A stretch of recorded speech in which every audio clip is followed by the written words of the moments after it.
हरी अपनी electrical shop में काम कर रहा था कि तभी पड़ोस का छोटू वहाँ पहुँचा। आपके पास स्टेबलाइजर है क्या? पर तुझे क्यों चाहिए? बस आप जल्दी से दे दो। सीलिंग फैन खराब हो गया है और शाम को मेहमान आने वाले हैं। एक पुराना 12 वोल्ट का फैन चलाना है। स्टेबलाइजर तो वोल्टेज फ्लक्चुएशंस रोकने के लिए इस्तेमाल होता है। 220 से 12 वोल्ट एसी चाहिए तो स्टेप डाउन ट्रांसफार्मर ही ऑप्शन है। ऐसा करो, ये डोरबेल का ट्रांसफार्मर ले जाओ। हरी ने छोटू को ट्रांसफार्मर दे दिया, पर थोड़ी देर बाद छोटू वापस आ गया। भैया, ट्रांसफार्मर तो खराब है, फैन नहीं चल रहा, बस आवाज कर रहा है। ट्रांसफार्मर तो ठीक था, रुको मैं चल के चेक करता हूँ। हरी पहुँचा तो छोटू ने पूरी बात बताई। ये काफी पुराना पंखा है जो 12 वोल्ट की सप्लाई पे चलता है। घर में 220 वोल्ट की सप्लाई आती है, इसलिए मैं आपसे ट्रांसफार्मर लेके आया था। हरी ने देखा कि फैन एक ही जगह वाइब्रेट कर रहा है। उसे कुछ शक हुआ तो उसने फैन की रेटिंग चेक की। ये तो डीसी फैन है, इसलिए एसी करंट में नहीं चल रहा। DC fan? ये बैटरी से चलने वाला पंखा है जो कि डीसी करंट प्रोवाइड करती है।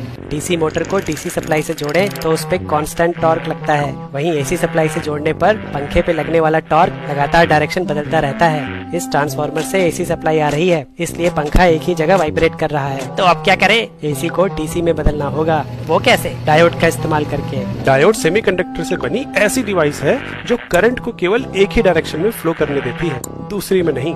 एसी करंट लगातार अपनी डायरेक्शन बदलता है। अगर डायोड को सोर्स के साथ ऐसे लगाएं तो करंट केवल एक ही डायरेक्शन में फ्लो करेगा, दूसरी में नहीं। लेकिन यहाँ तो आधा करंट ब्लॉक हो गया। कम करंट में तो कम पावर मिलेगी ना? हाँ, इसलिए इस सर्किट को हाफ वेव रेक्टिफायर बोलते हैं। पूरा करंट एक ही पोलैरिटी में लाने के लिए फुल वेव रेक्टिफायर सर्किट बनाना पड़ेगा। मतलब जब करंट पॉजिटिव साइकिल में है तो लोड सोर्स के साथ ऐसे जुड़ा होना चाहिए, और जब नेगेटिव साइकिल में है तो ऐसे। इस अरेंजमेंट में लोड से हमेशा करंट एक ही डायरेक्शन में फ्लो करेगा। इसको हम दो हाफ वेव रेक्टिफायर्स की तरह भी देख सकते हैं। अब बस इन दोनों को किसी तरह एक साथ जोड़ना है। दो हाफ वेव रेक्टिफायर्स को सीधे सीधे नहीं जोड़ सकते, क्योंकि या तो ये ओपन सर्किट की तरह काम करने लगेगा या फिर एक शॉर्ट सर्किट की तरह। अगर थोड़ा ट्राई करोगे तो पाओगे कि ब्रिज कॉन्फ़िगरेशन में दो डायोड्स के सारे कॉम्बिनेशंस किसी एक हाफ साइकिल के लिए या तो सोर्स को शॉर्ट सर्किट कर देंगे या ओपन। इसलिए यहाँ दो एक्स्ट्रा डायोड्स ऐसे लगाने होंगे कि पॉजिटिव साइकिल के लिए इस पाथ से करंट फ्लो हो और नेगेटिव साइकिल में इस पाथ से।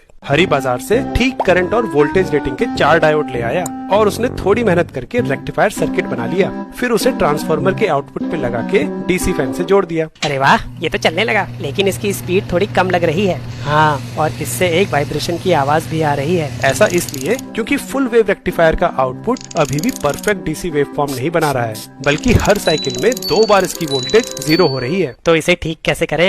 एक वोल्टेज स्मूथिंग कैपेसिटर को पंखे के पैरेलल में लगा के। अब ये कैपेसिटर वोल्टेज को स्मूथ कैसे करता है